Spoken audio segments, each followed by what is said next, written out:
आप देख रहे हैं पार्थशर समाचार, सत्य परमो धर्म।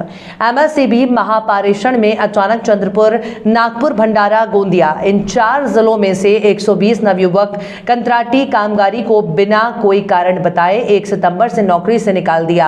आज इन युवकों ने विधायक एडवोकेट अभिजीत वंजारी से मिलकर न्याय की गुहार लगाई और वंजारी ने उन्हें ऊर्जा मंत्री से मिलाकर न्याय दिलाने का आश्वासन दिया। ये सारे युवक पिछले 5 या 6 वर्षों से पूरी ईमानदारी और मेहनत से अपना काम कर रहे थे।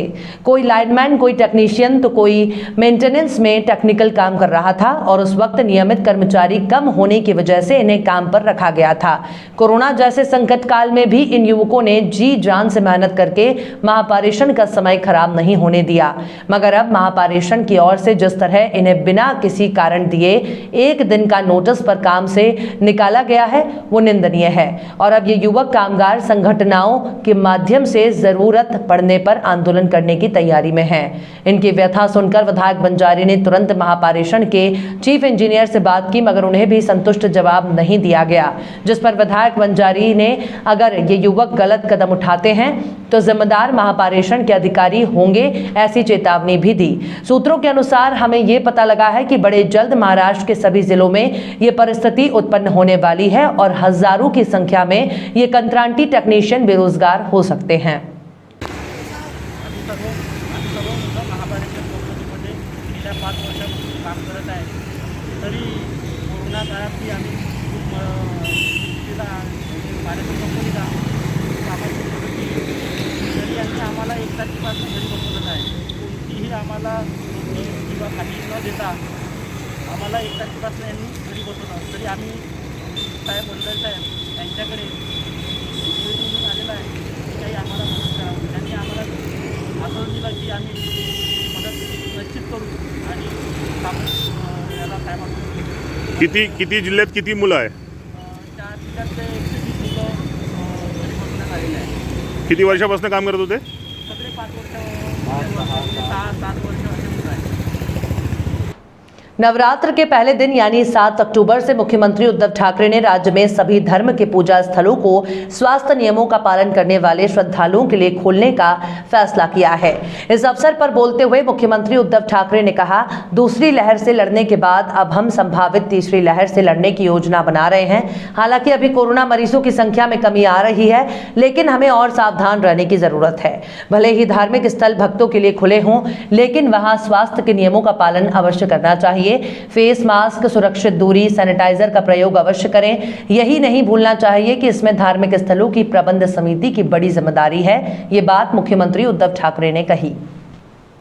शहर में आवारा कुत्तों की घटनाओं को कम करने के लिए चंद्रपुर नगर निगम और प्यार फाउंडेशन संयुक्त रूप से 28 सितंबर को शहर के सभी ग्रामीण कुत्तों को एंटी रेबीज वैक्सीन देने के लिए एंटी रेबीज टीकाकरण करेंगे। शहर के अलग अलग हिस्सों में आवारा कुत्तों की समस्या बढ़ती जा रही है। रेबीज संक्रमण को रोकने के लिए कुत्तों को हर साल रेबीज के खिलाफ टीका लगाया जाना चाहिए। पशु जन्म नियंत्रण नियम 2021 के अनुसार रेबीज विरोधी कार्यक्रम के तहत चंद्रपुर शहर के सभी आवारा और आवारा गांव के कुत्तों को रेबीज का टीका लगाया जाएगा। इसके लिए चंद्रपुर नगर निगम और प्यार फाउंडेशन की ओर से कुत्तों को एंटी रेबीज वैक्सीन दी जाएगी।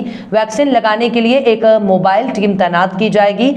अपने गांव के कुत्तों का टीकाकरण करने के लिए स्वच्छता निरीक्षक जगदीश शेंद्रे मोबाइल नंबर 7028882889 और कुणाल महले मोबाइल नंबर 9446821831 से संपर्क करें। इस अभियान में प्यार फाउंडेशन के देवेंद्र रापेली, कुणाल महाले, अर्पित सिंह ठाकुर, विनोद डोंगरे और ओम जायसवाल काम करेंगे। चंद्रपूर महानगरपालिका आणि प्यार फाउंडेशन यांच्या वतीने 28 सप्टेंबर रोजी जागतिक रेबीज दिनानिमित्त चंद्रपूर शहरातील जे भटके कुत्रे आहेत अशा कुत्र्यांकरता रेबीज लस देण्याचा उपक्रम महानगरपालिका आणि प्यार फाउंडेशन यांच्या वतीने आयोजित केलेला आहे। तरी चंद्रपूर शहरातील नागरिकांना विनंती आहे की आपल्या परिसरातील जर काही भटके कुत्रे असतील त्यांचा रेबीज लस द्यावी, जेणेकरून त्यांच्यापासून कुठल्याही जीवित व्यक्तीला मनुष्याला हानी होणार नाही आणि संरक्षण होईल, एवढी विनंती। धन्यवाद।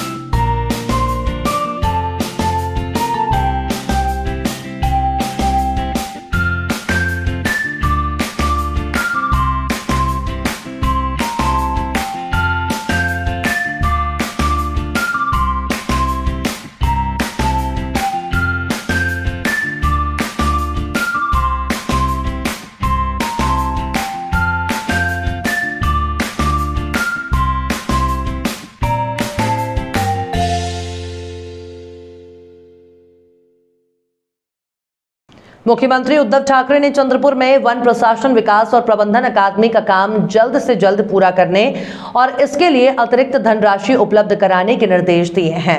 मुख्यमंत्री ठाकरे चंद्रपुर वन अकादमी के विस्तार और विकास के लिए आयोजित बैठक को संबोधित कर रहे थे। साहद्री गेस्ट हाउस में हुई बैठक में पूर्व मंत्री सुधीर मुनगंटीवार, मुख्यमंत्री के अतिरिक्त मुख्य सचिव आशीष कुमार सिंह, मुख्यमंत्री के प्रमुख सचिव विकास खड़गे, वन विभाग के प्रमुख सचिव वेणुगोपाल रेड्डी, उप सचिव गजेंद्र नरवड़े मौजूद थे। टेलीविजन व्यवस्था के माध्यम से गुल्हाने और वन विभाग के अन्य अधिकारी मौजूद रहे। मुख्यमंत्री ने यह भी निर्देश दिया कि संस्थान वन अधिकारियों के प्रशिक्षण के साथ साथ वन जीव, पर्यावरण और जलवायु परिवर्तन पर स्नातकोत्तर पाठ्यक्रमों के लिए डिप्लोमा आयोजित करे। वन अकादमी को वन विश्वविद्यालय में बदलने के लिए मुख्यमंत्री ने यह भी निर्देश दिया कि मुनगंटीवार के अनुरोध पर एक कमेटी का गठन किया जाए और कमेटी अध्ययन कर रिपोर्ट पेश करें। मुख्यमंत्री ने वन अकादमी में आपदा प्रबंधन प्रशिक्षण केंद्र स्थापित करने का भी समर्थन किया। कोविड संकट के दौरान जिला प्रशासन द्वारा चंद्रपुर वन अकादमी में कोविड केयर सेंटर की शुरुआत की गई थी। सुधीर मुनगंटीवार ने मांग की कि वन अकादमी को वन विश्वविद्यालय में बदलने, अकादमी में रिक्त पदों को भरने, अकादमी में शेष कार्यों के लिए धन उपलब्ध कराने और वन, पर्यावरण और आयुर्वेद पर आधारित पाठ्यक्रम शुरू करने के लिए एक समिति नियुक्त की जाए।